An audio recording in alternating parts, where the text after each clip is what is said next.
Hello friends, let us now learn some important points about the sphingolipidosis. The examples we will see in this lecture, and in the next lecture we will learn each of them in detail. So first example of sphingolipidosis is GM1 and GM2 gangliosidosis. And then we have Gaucher's disease. Then we have Niemann-Pick's disease. Niemann-Pick disease is a sphingolipidosis. We have Fabry's disease and also Farber's disease, and Krabbe's disease is a sphingolipidosis, and we also have metachromatic leukodystrophy is also a sphingolipidosis.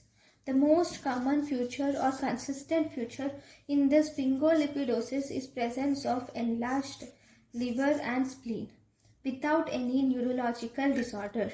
So these are the different examples of sphingolipidosis. And one more important thing, if you see in Krabbe's disease and metachromatic leukodystrophy, you will see involvement of white matter involvement is seen, and you will also see presence of demyelination in this Krabbe's disease and metachromatic leukodystrophy. Thank you guys for watching my lecture. Thank you.